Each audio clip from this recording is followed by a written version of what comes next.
establishing the peaceful mindset that I should expect and you should expect. But then again, you have it in your hands to figure out what the real or the true answers are. And if you take your time and you're going to read the Quran or read the Bible, you will figure it out yourself. So let's keep on before we move or deviate from anything. We're still on track here. In 30, as we have learned from what the voices are said here in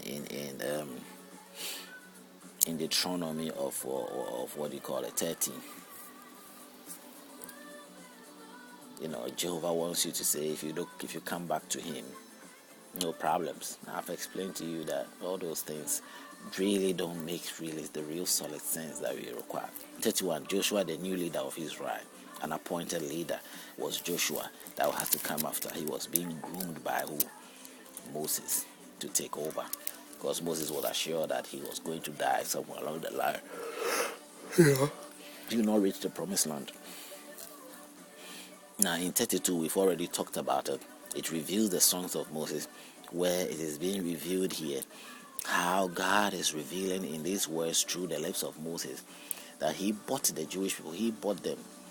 They were not truly like something like some people that he really created with his own hands or something, but that he bought them. He made that society. He made them what they were.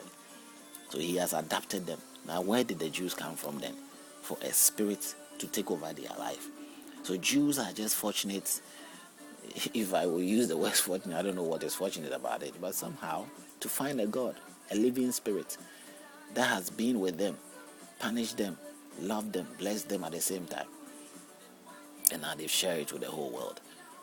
But we have to prove to know if the God of the Jews is the God that created humanity. Where the stories that we've heard it from, or where we get the story from, it's not really the key thing. But if the stories have come from the source, a truthful source and a truthful end, that's all that matters. So let's move on from 32 to 30.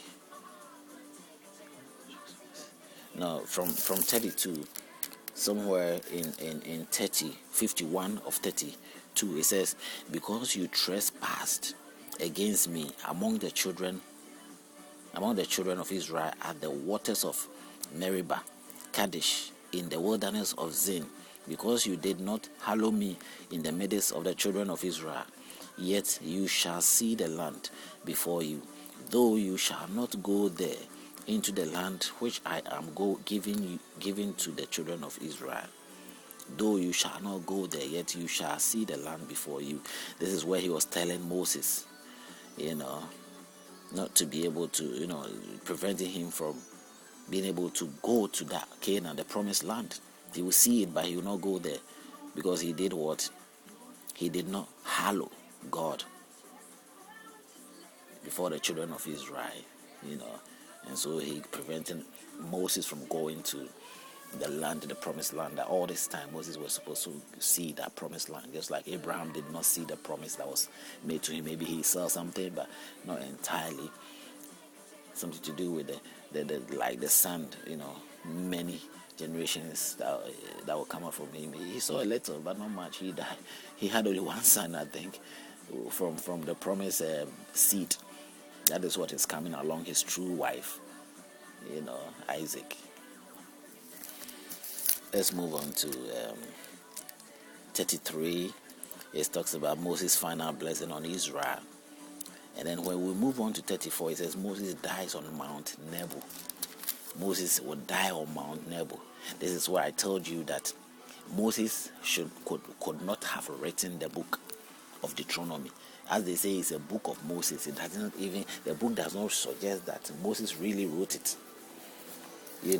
Because it is telling the death of Moses. Moses was writing about his own death. Maybe he was told of how he's going to die. But if you read of how the person wrote it, it didn't sound like Moses was around telling it or writing it. So Moses, servant of the Lord, died there in the land of Moab, according to the word of the Lord. And he buried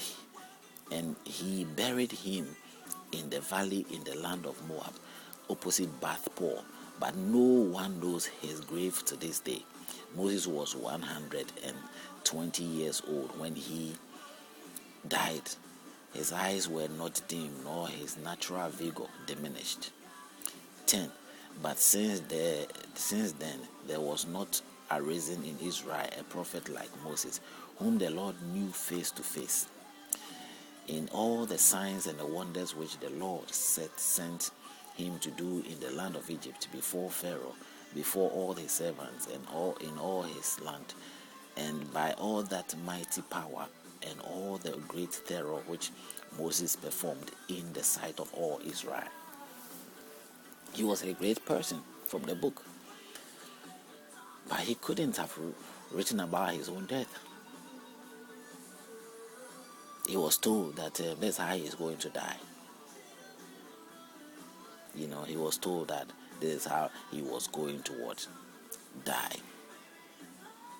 So he could have told the person, that's how I'm going to die. The person will write it. So he could have altered it, isn't it? But look at the author saying there. It says, Moses dies on Mount Nebo. Then Moses went up from the plains of Moab to Mount Nebo, to the top of Pisgah, which is across from Jericho. And the Lord showed him all the land of Gilead, as far as Dan. Somebody's writing it, obviously. All Naphtali, and the land of Ephraim and Mesa, all the land of Judah, as far as the west of the western sea, the south and the plain of the valley of Jericho, the city of Then the Lord said to him, this is the land of which I swore to give Abraham, Isaac, and Jacob, saying, I will give it to your descendants. I have caused you to see it with your eyes, but you shall not cross over there. He's going to give the land to them. There are people living there. He says that do not be envious of other people's things or envious of your neighbor in the 10 Commandments. But he's telling them he's going to give them this land. That another people are there. He's going to take it from those people and give it to them. Obviously there isn't anything showing that God, the God who is not a respecter of person, is operating here so many ways. Jehovah is a spirit, and he was pleasing his people. He has the power, and wherever he thinks that he can use his power to favor his people, that's what he will do. It says, and this is the land of which I swore. 5. So Moses, the servant of the Lord, died there in the land of Moab, according to the word of the Lord. So Moses died there in the land of Moab, according to the word of the Lord. Somebody's writing it. It's nothing to do with Moses. And he buried him in the valley. Somebody says, then God somehow buried him in the valley, opposite Bath Poor, but no one knows his grave to this day. Moses was 120 years old when he died. His eyes were not dim and all that. And Israel wept for Moses in the plains of Moab 30 years. So the days of more weeping and mourning for Moses ended. Now Joshua the son of Nun was full of the spirit of wisdom, for Moses had laid his hands on him. So the children of Israel did him and did as the Lord had commanded Moses. They did all that. So it is a book of Moses that they say, but it doesn't look like it has nothing to do with it. He didn't really write anything here. Whoever wrote it is not also revealed. Someone will say the scribes, the learned people at that time, whichever way, it's not written clear here. So the story account may not be a first-hand account necessarily. Third person written. Joshua, the book of Joshua. Now that's where we are. Joshua commanded to cross the Jordan after the death of Moses, the servant of the Lord. It came to pass that the Lord spoke to Joshua, the son of Nun, Moses' assistant, saying, Moses, my servant, is dead.